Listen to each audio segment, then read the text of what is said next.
Hello, hi, welcome to the Empty Cup Podcast. I'm your host, Ian Carlin. You are in the world where traditional and modern martial arts collide, and we dissect what is left over.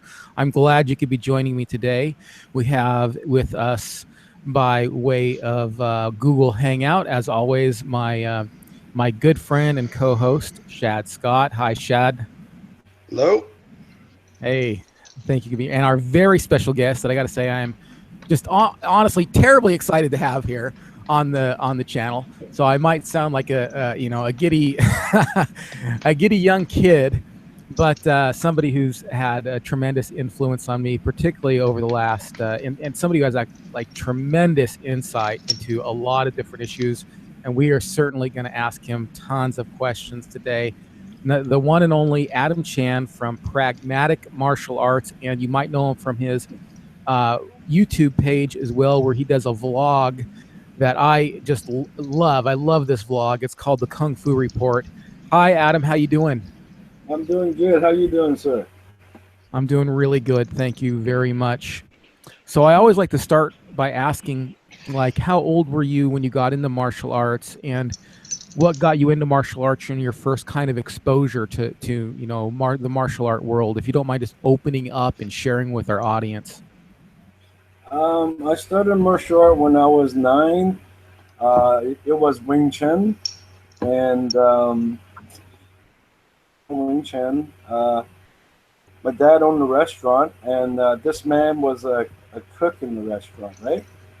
And one night I heard him and my father talking about Kung Fu, and my dad was talking about how Hung Gar is the best stuff ever, right? And this Right. guy's like, no, Thing is better because it can beat up someone bigger. So when I heard that, my eyes turned like a goldfish, really big. When you're 9 years old, that sounds like superheroes, right? So the next day, I bugged him a lot to teach me Kung Fu, and he wouldn't teach me, so I was a little brat, so I kept bugging him and bugging him and bugging him. And finally, he taught me a little bit of Wing Chun, like chain punching, Tan Zhao, Bong Zhao, Zhao, Pak Zhao, and stuff.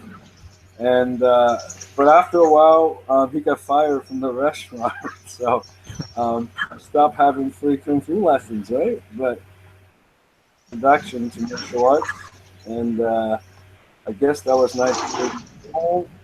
1984. And, And that's kung fu. Yeah. awesome. How now? I know you've done several different martial arts. About how long and you can jump in here anytime as well, Shad, to ask questions. About how long did you study Wing Chun with him before you moved on to like another Wing Chun instructor, or did you move on to another Wing Chun instructor? How'd that work out for you? It wasn't a long time at all. I can't quite remember how long it was. I was really young. But, when I was 11, another Wing Chun teacher came to us, and I joined right away. And I was with Sifu until I was 16, but I think I only accumulated maybe year and a half, 2 years at best, because my dad didn't want me to do martial arts, so he didn't drive me, he didn't pay for the lesson, so I used to sneak to Sifu's house after school, right? Mm-hmm. I started in '86. I don't think I had many years with my Sifu in Wing Chun. Like I said, maybe 2 years at best, and that was in New Brunswick when I was living in New Brunswick. Yeah, Okay. Right and on. I think that was Moyot lineage. Yeah. Oh, okay. That I was going to ask that. So were both your instructors from the Moyot lineage, or was it just I the think one? they were both Moyot lineage. The first one I didn't know because I can't even quite remember. I was 9 years old, right? But the second one, I'm sure it was Moyot lineage. Yeah. Okay. And, Very, very interesting. And then We're what would we're getting a little bit of an echo. Is Adam? Could you put your headphones on because we're getting some oh, okay. like an echo back into the mic? Thank you, sir. No problem. Can you hear me? Yeah, Yeah. it was just vibrating back Yeah, into our. my voice was coming back into the speakers again. Right, right. Okay, that's good. I can hear you guys. Yeah. Okay, right on. All right. So tell us a little bit about the evolution of pragmatic martial arts, and what led you to where you are now? Like what group of martial arts and what techniques and styles, and and how did that come about to where you are today? And then we can even talk about what it is that you would call it. I know you call it pragmatic martial arts. I don't know if you just say it's Yeah, 90. Pragmatic Martial Arts. Pragmatic Martial Arts is really a name on my website. I've never named what I do. I've never given it a name, and trying to find a name. So I kind of gave up on that whole idea. Like one of my teacher, Ed Hart, when we bugged him about his name, he said the stuff doesn't need a name, right? So I, Mhm. so I kind of took that to heart, right? It's like I don't think I need a name unless I was planning to open a gigantic school or something, which I don't. As for the evolution, it was actually an accident, more or less, because my third Sifu was in Richmond, D.C., Sifu Michael Smith. If Sifu, you're listening to this, thank you for everything.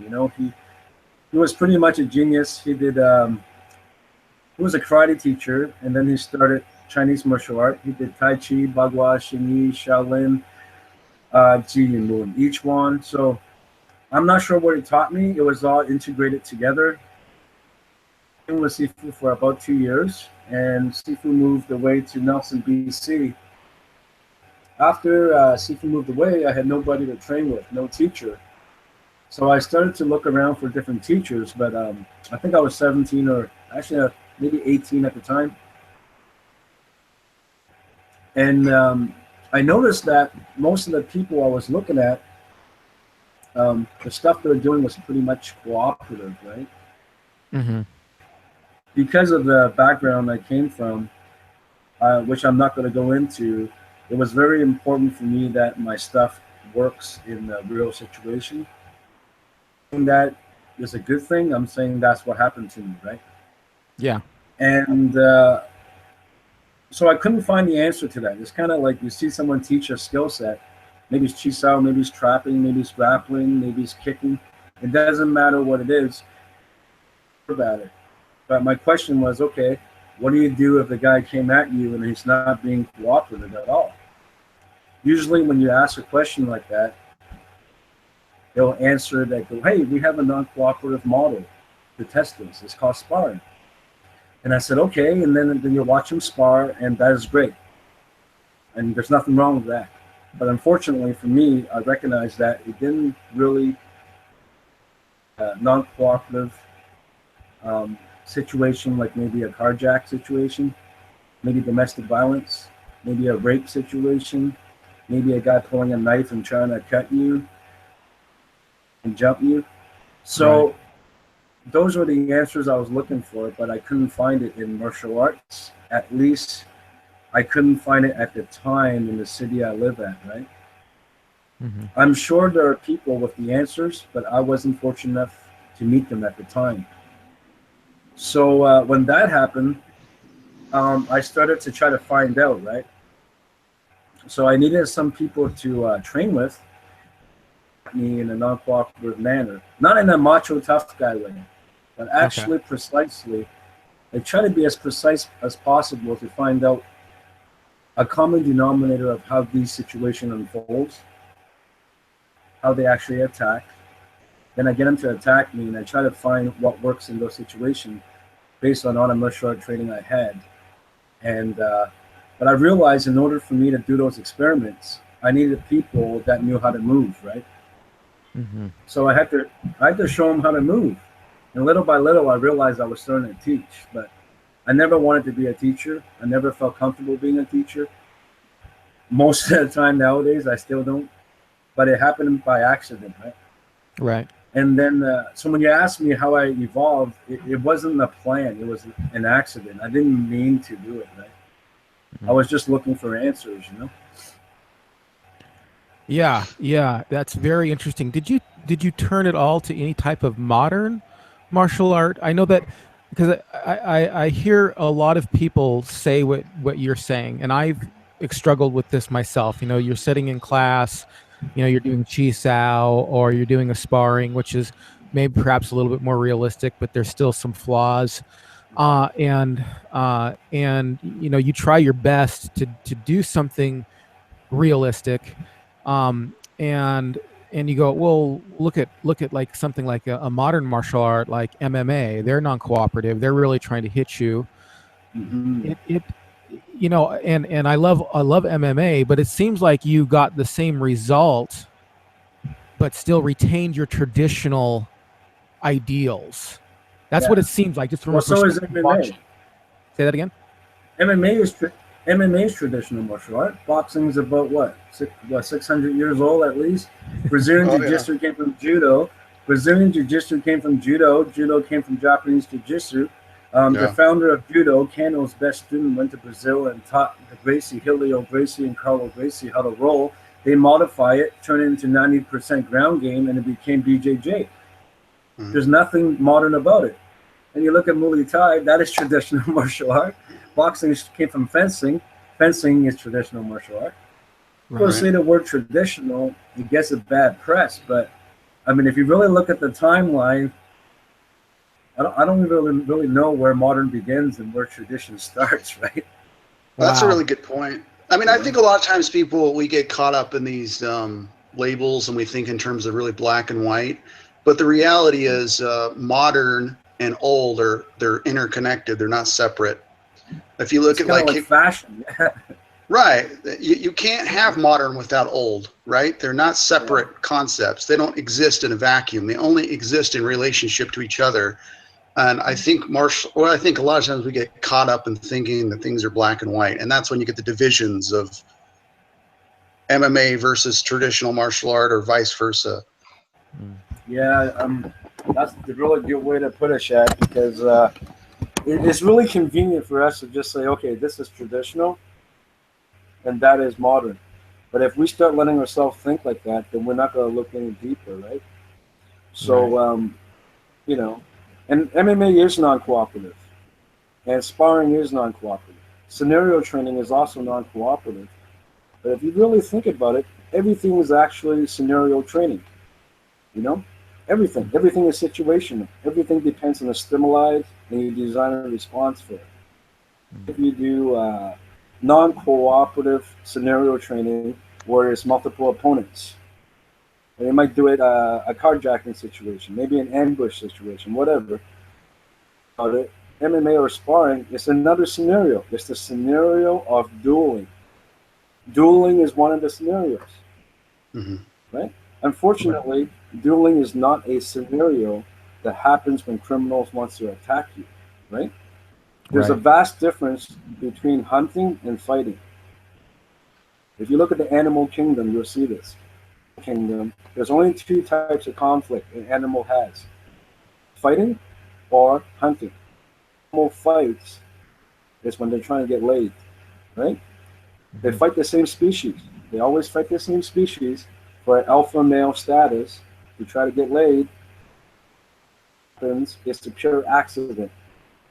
If one of them roll over and show the belly, they stop fighting. There's a lot of warning.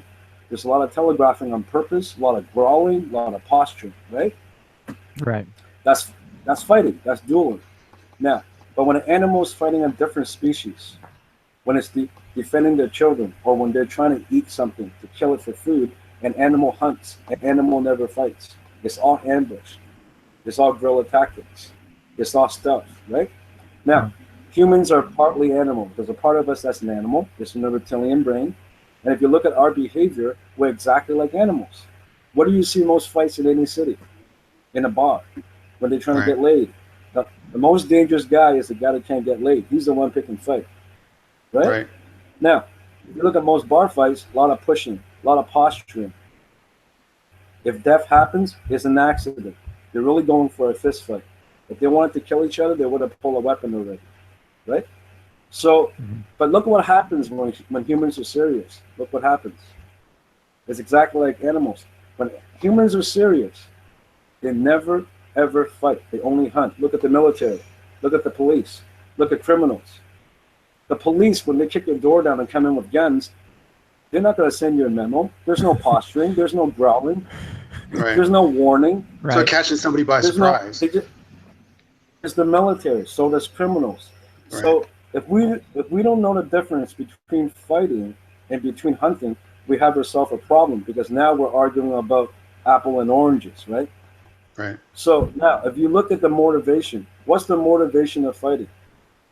Code it any way you like. The bottom line is about your ego. It's about social status.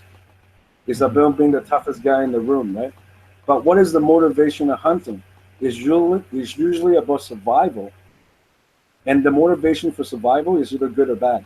Maybe it's a criminal's intention, or maybe it's the victim's intention, or so forth. So once we kind of know that, there's two type of person: a person that you don't have to look at twice for them to fight you, and then there's the opposite person. You would have to push them to a corner as a last resort before they'll fight you.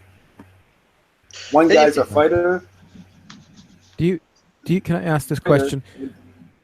Do you feel like those two concepts, though, in martial arts kind of overlap to some degree? Now I know they're distinct, but I know that there's some overlapping between a fight and, I guess, kind of what you're saying, this hunting thing, but I guess it would be like kind of anti-hunting. Like I know you're a martial artist. I'm a martial artist. We're not out like trying to pick fights. We want to know how to defend ourselves against the hunter, against somebody who's trying to prey on us. So what would you say is the overlap between somebody who's, gearing towards a full contact match and somebody who's trying to, protect themselves? Well, let's say you do MMA, let's say you do kickboxing, you do Muay Thai, you do Brazilian Jiu-Jitsu. So you have the stuff, but it's so, or I do Wing Chun, or some other guy do Tai Chi, or another guy do Long Fist, another guy does Charlie Fat. It's got nothing to do with the style. That's not what I'm talking about. So the style doesn't matter. The style always overlaps, but it's more or less the context of the situation, right? So let's say if you got two guys and they're standing about 7 feet apart, and they both got their hands up, they're both bouncing up and down, that's a duel. That's a fight. Now, you get the same sparring match, but you modify it a little bit. Walking in the room, you don't know which one's going to come at you. It's still full contact. It's still a sparring match, but now you don't know which guy's going to come at you. If he walks up to you, right? Now, if he walks up to you and he starts yelling at you, he starts pushing you, he starts cussing at you, but he doesn't do anything to approach your distance or hit you, and you hit him, you fail the drill. Because now you hit a pedestrian, you're going to go to jail. Right? And then keep on walking around the room, and another guy walks up to you. But this guy actually comes at you. And if you don't defend yourself, you're in trouble. But you can still use your MMA. You can still use your Muay Thai. You can still use whatever style you do. But now you're training a scenario. You're training a context. It's fighting. You're not fighting anymore. That's not your motivation.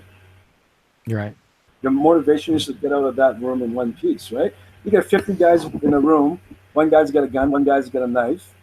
Or maybe 3 guys can attack you. Maybe just one. Maybe one guy walks up to you and yells at you before he hits you, like a confrontation. Or maybe someone attack you without any warning, like an ambush, like a mugging.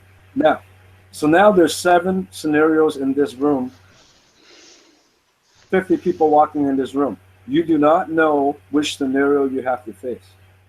Now that's a little bit more realistic, right? Right. And not even the bad guys know which one's going to feed. You're picking cards out of a hat. You're picking cards out of... We used to do that all the time. Like I'll take a stack of cards, right? Ace, queen, jack, king, and then 1, 2, 3, 4, 5, 6, 7, 8, 9, 10. And for each number, I assign a scenario. And so no one knows what's going to go down. You're just walking around the room, and now let's see you use your martial art. Now, if you freak out and lose 5 motor skill, it's an automatic fail. The whistles blow right away. Right? Right on. If you happen to be able to use your art, and some guys, it depends. Some guys are really, really, really good at confrontations, but they're really, really, really bad at ambushes. Some guys are really good at ambushes, but they're really bad against like a mentally ill, schizophrenic, pulls a knife, come at you guy. And that's the most common knife attack we have in Vancouver right now. What kind is it? we have a lot of mentally ill problem in Vancouver, Okay. and because we closed down our hospital, our mayor decided to close down both hospitals. So there's a Uh-huh. neighborhood in Vancouver where there's a lot of these people that should be getting help, but they're not. And most of the time when we have a knifing in that area is because of that, right? Okay. And they don't warn you. They just run up, come at you, and they just start attacking like a machine gun with a knife, right? Very similar to the prison style. And we average out about five cases a year.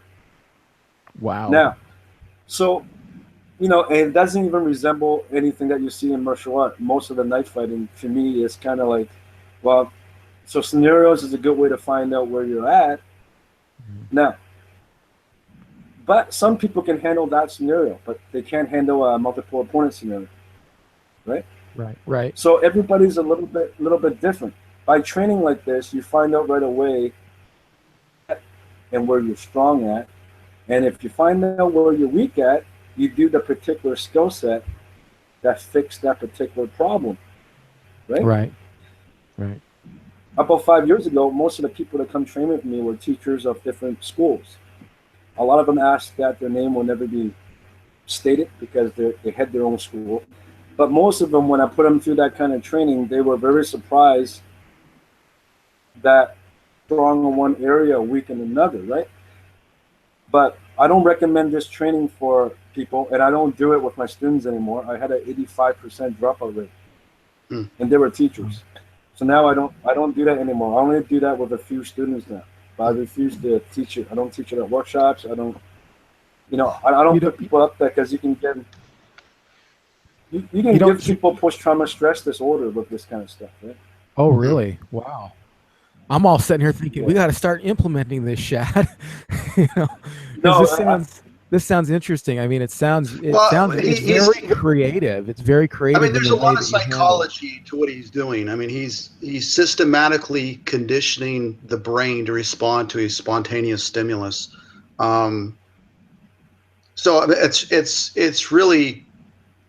it's really clever because um, your brain is really going to respond to its conditioning. And if you condition enough, then you won't have to think. It will just be an Right. automatic response. Right. And that's Right. what he's doing with his videos. He's gradually desensitizing you to how to respond and deal Right. with that stress, that adrenaline stress. And Adam, is it a thing where you have to kind of create that stress in the no, opponent? no, because what the reality based industry, um, not all of them. I shouldn't say that. Let me take that back. But a lot, but some of it I've seen is that they believe in turning yourself on. So okay, a lot of stress is coming into my reptilian brain. I'm gonna go psycho here and trigger some kind of spaz, right? I Hmm. don't believe in that. I believe you should do the opposite. You should turn yourself completely off. Okay. You should learn how to be calm. You should learn how to be calm in the face of danger, right? You shouldn't learn how to psych yourself up and get tense because tension is really fear and anger manifesting in your nervous system. Relax. And if someone cannot relax under pressure, to me, they don't qualify to even begin scenario training. That's why in my video, in my book also, I talk about how you go from fixed drill, and once you pass that level, then you can do full random drills. But to throw someone in the deep end and say, okay, go do full random drills, when you can't Mhm. even do semi-random drills, they're you're not being fair to them. They're not going to be able to do it. That's why a lot of times you see people when they're shadow boxing, grappling, punching, kicking, doing chisao, whatever, they look a certain way. They resemble their style. But you put them in a non-cooperative environment, like their style at all, and everyone starts to look the same, Right. right? That's Right. true. Everyone is starting to look like a bad version of kickboxing. Yeah. So if you if you if you're going to do that, why don't you just pay someone to learn how to kickbox properly? I'm sure the actual professional kickboxers are looking at him going, "You're killing our style." Like they're just Right. probably shaking their head, right? Right. Why is it? Why is it everyone starting to look the same? It's because they're losing their fine motor skills, and now they're using natural fighting more or less, right? So, Right. in order for someone not to freak out and retain their fine motor skill, They have to learn how to relax under pressure. And the only way a normal person that's not gifted can do that is through progression. You go from fixed drill to semi-random drill to full random drills. The three of them are very, very different, right? Right, right. Yeah. So let me ask you this question, because you know, I'm starting to see kind of a growth out of from a say like a pure Wing Chun style or something like that, and you take a group of these people and they say, well, I want to test my stuff, and so I'm going to go into MMA. Yeah. And then I ask them lots of questions, you know, whether it's Kyokushin karate or Wing Chun or Taekwondo or whatever. I ask them this question because then they're suddenly under a certain type of pressure, and I kind of want to ask you kind of a similar question where you're developing this same type of pressure, but more like what you would run into on the street. Is there anything that, you know, surprised you about your training in the martial arts? Is there anything that surprised you either in the way that, you know, oh yeah, this actually does work, and I seem to use this a lot? And is there anything that kind of surprised you in a way that like, yeah, I'm not going to be doing that anymore? Oh, all the time. Like for me, is I reverse engineer, right? I test something first before I put a lot of work into it. Tons of stuff that I think wasn't going to play out worked, and a lot of stuff I thought would work didn't work so well, right? So share You with know, us some of like those some of those techniques, or I if you don't don't. want to put down anybody, so whoever's listening to this, don't take this the wrong way, right? Right. But Hey, there we was a asked. time. Yeah. Okay. Yeah. Yeah, about 20 years ago, I was working on a set of techniques that at the time was pretty, I thought that this is going to be the most awesome stuff known to man because, all right, a weapon comes at me, I destroy the weapon. Done. Fight's over. You got no weapon to attack me with. Well, unfortunately, because I was young and dumb, I didn't understand the historical context of those set of techniques that actually came from weapons. And because it came from weapons, it works really well with weapons. But because of the martial art media, you know, I was kind of brainwashed to think that they'll work pretty well empty hands as well. So when I did it to my friends, and all of them are martial art guys, under non-cooperative situation, they also work pretty well. So now I get this thing in my brain that goes, wow, man, this works really well. I even pulled it off in sparring matches, blah, blah, blah. Well, then one time I met this guy, and he wanted to spar, but he wasn't a friendly guy, and he was a big lumberjack kind of guy. Full on adrenaline, techniques to him, he didn't even feel it, right? Like he was just kind of like, what are you doing? Just slapping my arms around, that's kind of nice, you know, and it's a nice massage, kid. Like that's the way you look at me, right? Right. Pretty quick, I'm like, you know, what you can make work on your friends it's not the same as what you can make work on a guy that's not your friend, right? Mm-hmm. 18 or 18 at the time, and I don't think I ever forgot that experience. From that day on, I changed my testing model, right? It's like, okay, so, you know, that was a good lesson for me, like one example, but there's tons of this stuff happening, right? Or like, okay, this guy's like, okay, if I hit a guy here, this is what's going to happen to the guy. And he says it like nonchalant, and then you go and do this to someone, and you go, that's not what happened to the guy at all, right? Has nothing to do with, you know, so that's why I love martial art, because it's kind of like learning how to fix a car, right? It's like you think you know, you get to take pieces out, put pieces in, and fun, right? But yeah, a lot of times I think stuff won't work, and it works good. Any particular example? So for me, I'll tell you one of my personal ones is chain punching. You know, I belong to, and I come from a, you know, you can listen to my video on my martial arts training. I come from a background of Wing Chun plus Tong Soo plus Sayak Kali plus a bunch of other stuff. And currently now I'm doing a lot of groundwork in jiu-jitsu, and I go to an MMA gym, and I'm mostly there for my groundwork because I kind of want to round myself out, but I'm also like testing. I'm like, okay, let's test this out in the cage. And I find that just coming, if you don't, you know, no fear, coming in straight blast really kind of works. That kind of surprised me. I'm like, okay, you know, I always thought it would, but you know, a lot of times they're not expecting a straight blast. Is there anything like Right. that from your arsenal that you thought, oh well, hey, this actually works and I use it a lot? Um, Not really, because I go the other way. What I do is like I test stuff and then I look at it like, okay, well, what's a good example? Okay, let's say this guy come at me with a flashlight, right? Like a stick or whatever. And I wanted to know what to do against that. The first thing I do is I watch 50 to 60 cases of people getting attacked by batons, and then I go interview maybe 50 victims. Then I start getting this rough idea how this happens. And then I get this idea how people are attacked. Okay, scenario. It's just draft number one. So I go and get this guy, and I pay him some money, and I go, okay, I want you to hit me with this. Usually I pay people because if they're my friends, they're not going to really try to hit me, right? So I go and pay someone that doesn't like me that much, and they go, hey, here's a stick, and okay, you got to come running at me, and you go and hit me, right? So I film this stuff. Then I test like 5 stuff. I'm going to use a simple attack and interception. I'm going to use some kind of trapping maneuver.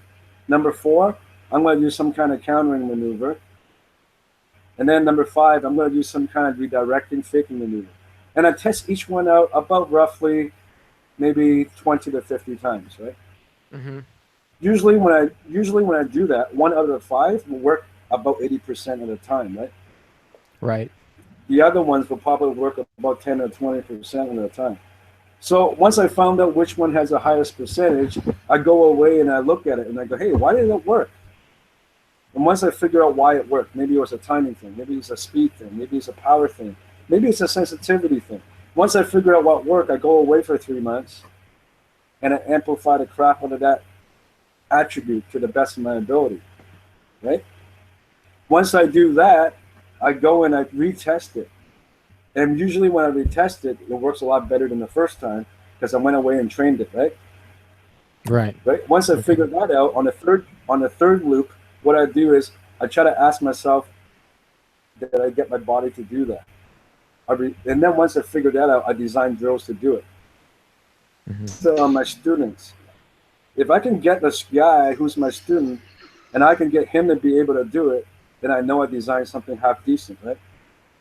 If he fails that test, then I think I'm just full of crap, and I just, so what, I can do it. It doesn't mean anything. Right. Right. So, right. But what I don't do is I learn a technique and go test it. I do the reverse. Okay. To me, All it's right. kind of like, right? My favorite medicine in the world is, I don't know, Tylenol. A bottle of Tylenol, right? Because I love Tylenol. So I grab a bottle of Tylenol. Now, no matter what kind of sickness I have, it doesn't matter what sickness I have, I'm just going to pop a couple of Tylenol. Do you guys think that's smart? No. Not at all. You can die like this, right? A smart thing to do is probably go see a doctor first. What's wrong with you?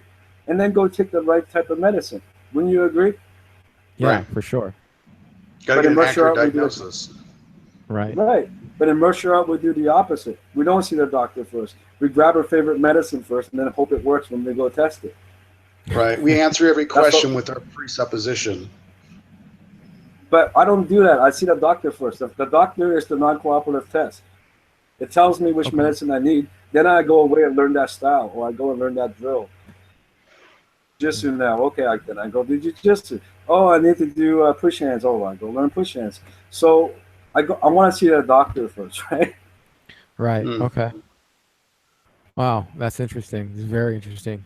I have some more questions for you, Shad, though. I don't want to hog the conversation. If you want to step in here and ask any questions you have in mind, or Yeah, I do. I know from past conversations we've had, Jesse Glover. I know Ed Hart. You mentioned Ed Hart. Were big influences on you. One of Jesse's things, as you know, was always he had to design something that he figured it'd work for the average martial artist. Do you feel like that for every student you have to individualize it? Do you find like you have to have certain attributes to pull this off? Like where do you draw that line? Do you have to develop these attributes? Do you find that certain people already have them, or is it for the average person, basically? Is my stuff for the average person? Yeah. Do you feel like you can, is this stuff work really well with you? Are you able to translate it to other people, like get it to other students and they're able to I use it? only have I have a very, very, very small group of students. I see. I have about usually 5 to 10 students. Uh, Right now, I only have 4 students this year, right? Almost in the same year, they all moved away and got married. uh, So right now, I'm left with 4 students, and I do have a bunch of clients on Sundays. Told that they're serious, they become a student. I invite them to my house, right? I only teach public classes once a week, and the ones that are serious, they become a student, and they train with me Monday to Friday at my house at night, right? Now, every single one of the actual student I ever had, I was able to get them to do what I do non-cooperatively, right? But I did have to modify it tremendously because everyone's built different, they move differently, they might lack a particular attribute, they might be better at me at a certain attribute. So I don't know if I'm answering your question correctly, but yeah, I do have to modify my stuff to make it work, right? right. Yeah. Do you have like I a had a set student that curriculum? was, yes, I do. The fixed drills are set. The semi-random drills are set. The scenario training is not set. To the point where they can do scenarios. Now they're ready to see their doctor, so to speak. Doctor, they now know what they need to do. Like I had one student that was consistently getting caught in the stand-up clinch, and this never happened to any of the other 4 students. None of them were, when they do non-cooperative work, less than 10% of the time they would get in a stand-up wrestling clinch position, right? But this particular guy was getting caught in the clinch like nonstop, almost every time. Every round he was getting in the clinch. So I walked up to him afterwards and I said, hey, if you feel up to it, starting next class, we'll be doing standing clinching type of push hands. And he said, well, I don't know, you guys are not doing it. I'm like, yeah, but you need to do it. So we're going to start doing that for you. So we got him into push hands. After a while, it was very difficult to have a good grip on him when you clinch him, right? Because this guy was like a slippery soap now, right? It was very difficult to clinch him after he got good at push hands. Push hand, I started putting punching and kicking and elbows and knees and headbutts into his push hand. And then that put his push hand at another level. And so you keep on readjusting, right? So that's like, one thing. Or I had one guy, I actually had to work on trapping with him. I don't practice trapping or sticking. But this guy, he was getting caught in the heavy pressure arm thing, like nonstop. So after the non-cooperative work, I go, you got to learn how to do a little bit of removals. I don't like to call it trapping. It's more like a removal, but trapping is more popular, so I think people can relate to that a little bit more. So I taught him a bunch of trapping and a little bit of sticking drills to help him with that, right? Right. But I don't teach everybody the same because they need different stuff, right? So you're having to individualize it to each person's level, attributes, characteristics. So if you, as a teacher, you have to be able to look at somebody and recognize what's going to work for each guy. Right. It's pretty easy because once you get to the non-cooperative scenario, it reveals itself, right? Right. Under pressure. Yeah, under pressure, I'm like, wow, this guy's always ending up here. That guy's always ending up there. I have one guy who couldn't stop running, right? Like he likes to hit and move. He danced forward, danced backward. And that worked out really well for him in the one-on-one scenario. But that was not good at all. He committed suicide doing that during the multiple opponent scenario, right? Yeah. Running works when it's one-on-one, right? But you try that on 3 guys, it doesn't work. So I had to get him to stop running. Now, that was very difficult because he did a running style, which I'm not going to name, for probably close to 16 years. This guy was used to going bang, bang, bang, move, bang, bang, bang, move. So I was like, all right, if you're going to do that against a triangular formation in a multiple opponent situation, it's going to be very bad for you. And he said, I don't think so. I said, okay. So you put him in the multiple opponent thing, and now he's like, okay, I got to stop learning to do this. I said, okay. So how do you deprogram someone from running? We have to go back to square one, all the fixed drill he ever did, and go, okay, you have to do this drill in the corner of the room where you can't run. So I boxed him in on purpose to force them to not be able to run anymore. Right? Wow. Yeah. Wow. Have you seen So that? Have you Sorry? seen that drill where they do it's like they're boxers, but they put their foot in a tire? Yeah, yeah, yeah. Yeah. That's excellent. Yeah. Yeah. I It's like just like, that. yeah, I like that too. That'll teach you to not run. Well, it teaches you how to Not, stay in the pocket. Yeah. yeah. Yeah. But the reverse is true. Some guys, I can't get them to move their feet. I can't get them to run. I can't get them to move their feet. So I create drills to force them to move, right? So what they need, right? So Right on. Well, I have a yeah. controversial kind of question for you, so you can feel like if you want to answer it diplomatically, but I'm dying to know this. Okay, so like, where I has feel like I'm living in trouble. where has groundwork fit into this Yeah. whole paradigm thing?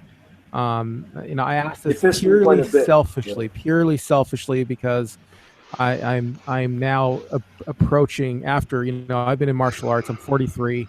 I've been in martial arts since I was 7 years old, and just over the last Wow. couple years, I have barely been approaching a groundwork now at this point. I'm Right. actually now very at the end. It's all been, when I did Systema a little bit, there was a little bit of groundwork in Systema when I was there for like maybe a year and a half, but Yeah. it kind of opened my eyes to some of the beauty of groundwork.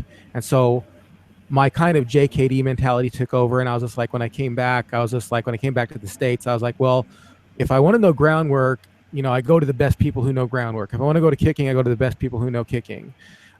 So I started studying jujitsu, and so I just have this curiosity as to, as you're talking about scenarios, as you're talking about this, does groundwork fit in at all? Is it a minor part? Is it no for part? sure.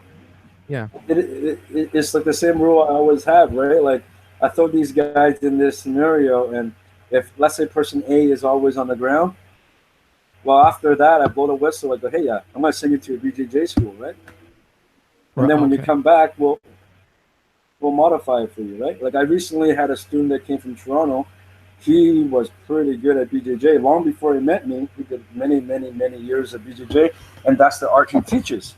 So, and then I go and I help him how to make it a little bit more cheap. Like, how do I say this? Kind of like adding punching and kicking into it, ripping and tearing, punching and kicking, push hand principles, and he's amazing. But then maybe I get person B. This guy never ends up on the ground. Well, I'm against knives. Then I'll send him to a knife system, because you're not ending up on the ground, but you're ending up in trouble with the blade. So I'm going to send you to the blade system. Kind of like a bottle of medicine. If the guy needs that bottle, go take it. If you don't need that bottle, don't do it. What I don't like is when people say you have to do it or you don't have to do it. I think they're both wrong. Right. Because some people do, and some people don't. The results doesn't lie, right? If you test it 100 times, this guy end up on the ground 50 times out of 100. Well, it doesn't matter what he says, he needs it, right? There's no, I don't want it, right? There's no, I don't want to. There's, look, I have it on film. You're on your butt 50 times, So, right. And that's why I like filming this stuff, because then they can't argue. Once I play them the tape, I'm like, look, that's what happened. But if this guy doesn't end up on the ground after 100 times, he's only on the ground once, then I'm like, well, you got better things to do, because look, you have a problem with this now. You should work on the most urgent thing. It should be the first thing for you to fix, right? And we all make different mistakes. Yeah. Well, the thing I find so refreshing about your approach, and I haven't trained with you at all, but I've followed you at least online since 2009. I've been following your videos. You're the one. Yeah. So, yeah, well, he's the second guy. I told him about you. There's only two of you. We make up 75%. No. I think is when we with martial arts, you start out with a theory, and that theory becomes the answer to every question, right? So, like, if I would say, hey, teacher, how would I deal with this problem? Chisao. And that's always the answer. And the reality is, what you're doing is you're constantly testing it, and you can't really fall into dogma if you're testing it, because you can't, the results don't lie. Right. And I That's really why think with martial arts, why, that just that we get caught in traps, and it almost becomes like a religion where it's like you can't even ask the question, and you're constantly asking questions and testing them, and that's really scientific way of doing it. And I think, well, that's because I'm an orphan. I don't have a teacher, right? right, So it's not a good thing. It's a bad thing. And also, you know, when you're saying that people are not testing stuff and they fall into dogma, it's kind of like, I think what they need to do is to be more traditional. If they right, follow actual tradition, all the founders test their stuff a lot. That's how they came up with this stuff. right, So if you want to be traditional, copy the founder.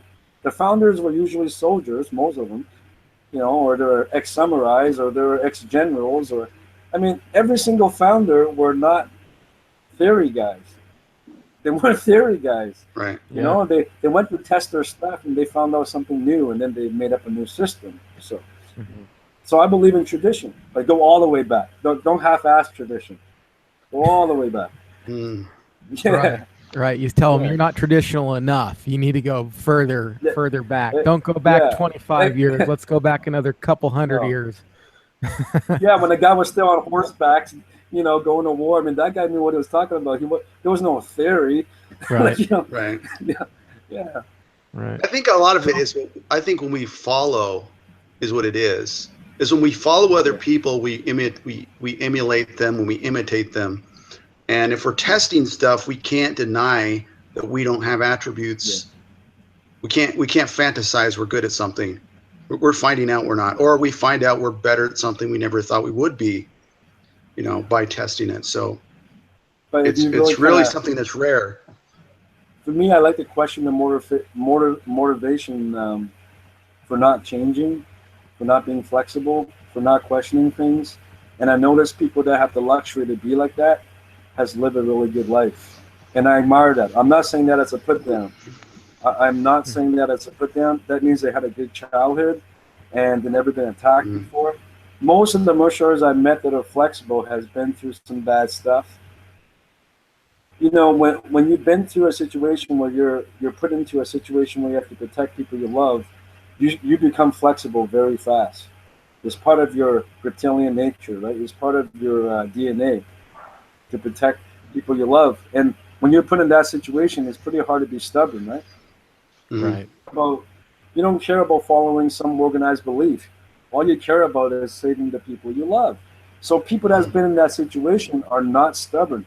The top martial artists I've met, every single one of them, without exception in my life, all went through some very bad stuff when they're younger. They could not afford to be. They could not afford to be stubborn, right?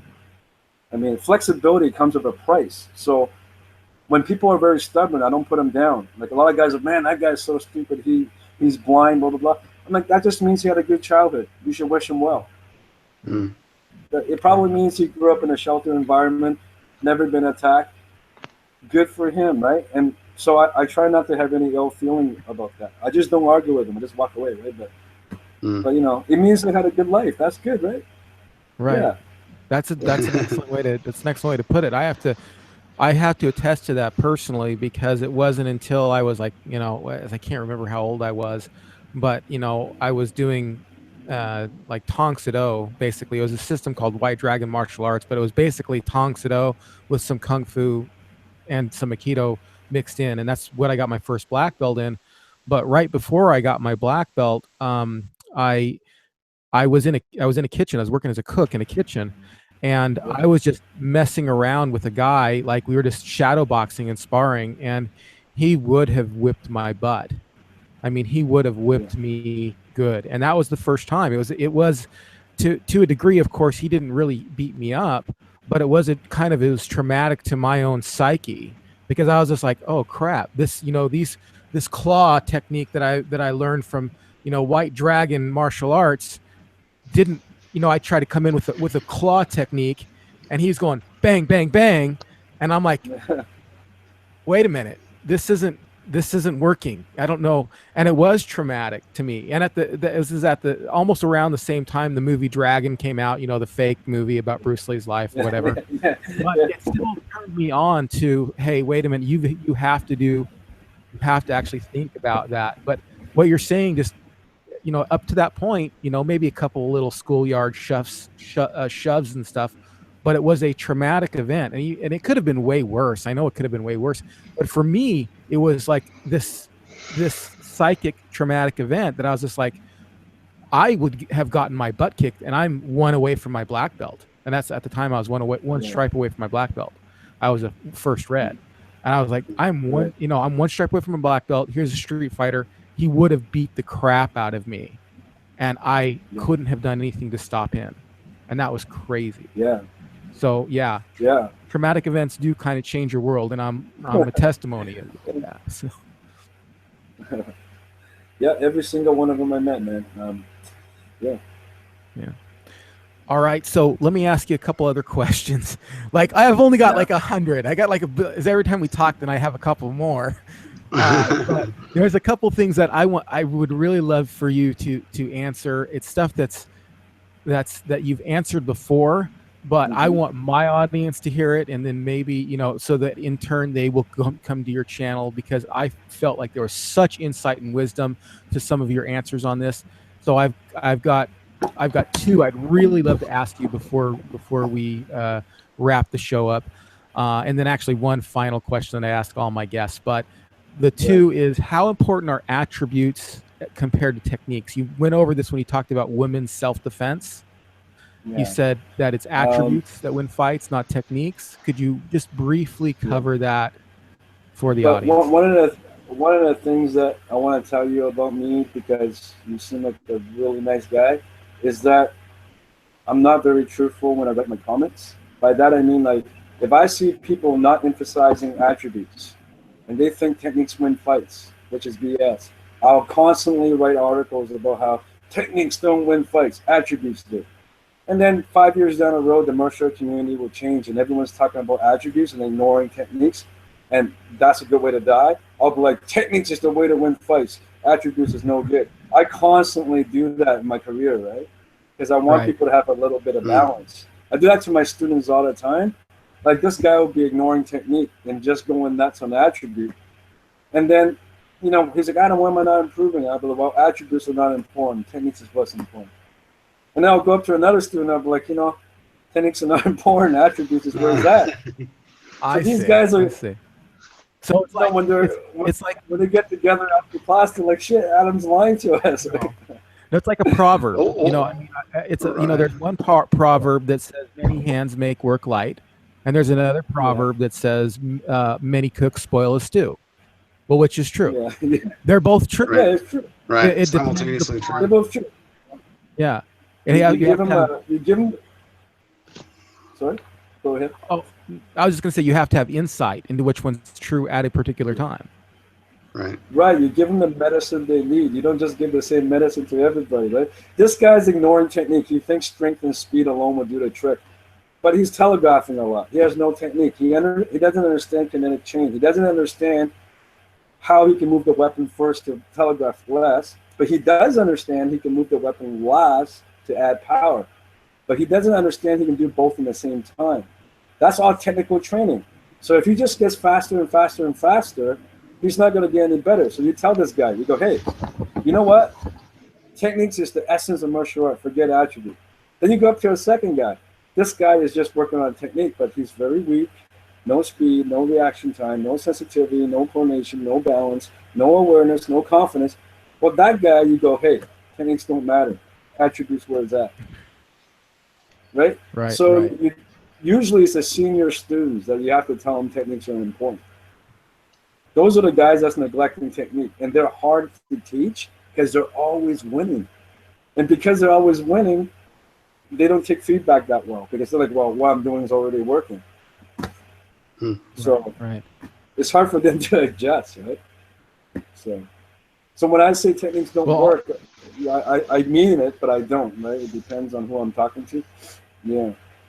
Right. So I'll save my last my other question for another time, because I want to ask you the final question, unless Shad, you had something to say. And then I kind of want to give you an opportunity to tell people about your website and your product, and you know, what they can learn from there. You know, that kind of a rundown as well. So final question. Do you have anything to say before I make the final question, Shad?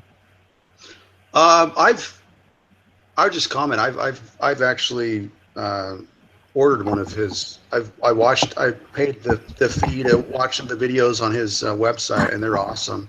They're really unique. I mean, my background's in psychology, Adam. So I'm really impressed with your research on the psychology of developing not just the physical attributes, but the psyche. I think that's so often undervalued, and it's huge. In a confrontation, you could be a great fighter and have great form, great technique, great attributes, and then you get into a fight, and all of a sudden your muscles don't work. I've had it happen where I can barely move, and I'm moving in quicksand because of the adrenaline dump. And I think what you're doing is brilliant. Conditioning the mind to be able to deal with stress. Simple things like Qigong, right? People overlook it. When I talk about Qigong, because of the negative feedback from the martial art media, I only talk about the health aspect. But because you bring this up, let's use it for a martial art. If I teach you how to do Qigong levels, and I give you just a warm-up, a simple thing like breathing and scanning your body, right? Which they teach in dancing, they teach in acting lessons, so it's no big deal. That's why it's just a warm-up. You slow that down to about 1 inch per minute. To scan your entire body will literally take about, anywhere from 40 minutes to an hour. So let's say you do that for 2 weeks. You do that for 2 weeks and you're getting a pretty good feel for it. So you're getting pretty good at tracking your tension. So now that you do that, you go, hey, Adam, I feel the adrenaline dump in a fight and I just can't relax. I said, okay, get against the wall. So I put you against the wall. Maybe we'll have to tape you down so you can't move, right? You get a guy to grab a sword or a knife and he's stabbing you, but he's stopping it 4 inches away from you in different parts of your body, right? As he's doing that, I say, okay, Shad, I want you to scan your body just like Qigong, and you tell me where you find the tension. And you say, Adam, when a guy is punching or stabbing me or whatever he's doing to me, I feel it in my neck. I feel it in my chest. I feel it in my throat. I feel it in my knees. I feel it in my kidneys. I feel it in my liver. I say, okay, how deep? And because you've been doing Qigong, you can accurately tell me, oh, it's about 1 inch deep. Oh, it's about half 1 inch deep. Oh, it's actually a spreading feeling. Oh, it's a piercing needle feeling. I said, okay, wherever that is your fear. That is exactly where it's residing. Now, what I want you to do is release that tension when he stabs you again or punch you again. And because you've been doing Qigong, it's very easy for you to tune in there and relax that spot. Just like dancers can do it, actors can do it when they practice this exercise a lot. So after about a few months of that, you go, wow, when the guy stabs me in my midsection or punch me or kick me, I no longer feel that tension. And I go, okay, that's good. And I keep scanning. And you go, wow, but now I find that tension in the back of my neck. You learn how to relax the tension in your neck. So if you did this for, let's say, a span of 3 months, now when it's non-cooperative, you'd be like, hey, I don't feel the adrenaline dump that much anymore. Because you actually took the time to rewire your nervous system, to know where your fear is. You shut off your frontal lobe and you went directly into your nervous system. So these are one application out of a million of how Qigong can help martial arts, which I usually don't talk about. Right? Right on. Straight from each one, right? Right. Yeah. Right. And there's a lot of research on it now. I mean, the science behind meditation and Tai Chi, what it does to the brain, it actually rewires the frontal cortex so we're able to handle stressful situations. And I think some monks set themselves on fire. I mean, if that's not handling stress, I don't know what is, right? Right. So there's something to that meditation piece that's huge, that's so undervalued, I think, in instant gratification society we live in. And I think we need it. Even forget about martial art, just for daily life. I think people got to learn to relax. And we're hitting a national epidemic in Canada right now. 68% of the population has severe anxiety problems. Right? Mm-hmm. Yeah. We And I've we suffered. got to learn how to. Yeah. I've suffered with anxiety before. Sure. Yeah. So I mean, I know, Sucks. I know how it is. Yeah. So, and I can't tell you how invaluable the deep breathing exercises from, different systems that I've learned. They all have, every system has their own deep breathing type of exercise. It's Yeah. been invaluable to, get myself through stressful situations. I really hope in the future that department would get more attention in the martial art community. We don't need to learn how to fight better, in my opinion. We need to learn how to live a little better. For me, I do all this non-cooperative stuff, and people go, "Man, this guy's a violent guy. He just wants to learn how to street fight." But that's not why I do it anymore. It was when I was younger. I just enjoy doing that to help me to learn how to be more centered. There's one thing being able to be centered on a meditation. It's easy to relax on a meditation cushion, right? Mm-hmm. But I don't want that type of spirituality. I want the type that is honest. Even when a guy's attacking me, I'm relaxed. That's my goal. Mm-hmm. I shouldn't feel different on the meditation cushion as I do when someone's attacking me. I'm trying to bridge that gap. For me, it's kind of like a spiritual study, right? Mm-hmm. Yeah. All right. Anyway, I'm so sidetracked. No, please. I'll stay on. I'm only trying to wrap it up because I want to be respectful of your time. Thank you. But the last question is what are your 3 top fight tips, and you can exchange fight tips for training methods if you would like to. If you could pass just 3 tips on to our learners, our audience, what are your top 3 fight tips? I think tip number 1 is learn to recognize where bad people are and don't go there. Right? Tip number 2, learn to control your ego. That's a hard one, I know, nowadays. But really learn. There's nothing good that can come out of it. Either you're going to get hurt or you're going to hurt somebody or you end up in jail. Right? Number 3, if all things fail, learn how to move in and finish the game. Stop dancing, stop jabbing, stop the game stuff. Get in there, get it done, get out. Right? And that sounds easy, but a lot of study has to be done, right? You want to get in 3 seconds, get out. Right? You don't want to stay there a long time. You're going to end up meeting 5 guys. Someone's going to pull a weapon. The cops are going to show up. It's just going to get worse if you stay there. Just get in and get out. Right? So, yeah. Okay, thank you. Thank you, Adam. And let everybody know where they can find you and what you have to offer as way as online training. Website is pragmaticmartialarts.com. I have a subscription service right now, where it's a monthly subscription. People can subscribe for free for 7 days. It's kind of like Netflix, I guess, right?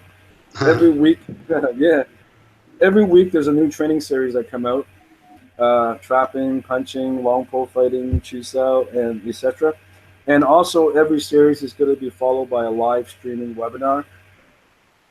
So I can get a chance to meet these people live and coach them individually. And that's about it. Later on, there's going to be seminars, my new book, but a lot of work ahead, I guess. Yeah. Okay. But yeah. All right. Stay with us on the line for just a moment, if you don't mind. I'm going to close out the show, but if you don't mind just staying with us for just a second, I'd like to just say a few words to you afterwards. Okay. Thank you, everyone, for joining us today on the Empty Cup podcast. If you like what you heard, please share this on your favorite social media.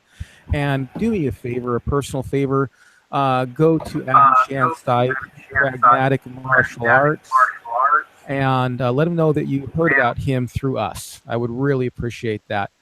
Also, if you liked what you heard, please go to iTunes. I'm really trying to get on New and Noteworthy. Go to iTunes, subscribe, and give us a 5-star rating. That helps other people know about the program. And if you want to follow us on Facebook, it's Facebook /The Empty Cup Podcast, and also on Twitter @Empty Cup Podcast. And I also have a video channel, Ronin JKD. On YouTube, that's where I give you my fight tips, and I do some vlogging outside of here where I talk about different things that occur to me that I would think that you would like to hear, and some training videos and things like that. So if you like that, please go to Ronin JKD and subscribe. Thank you, and until we meet again, please keep your gloves up.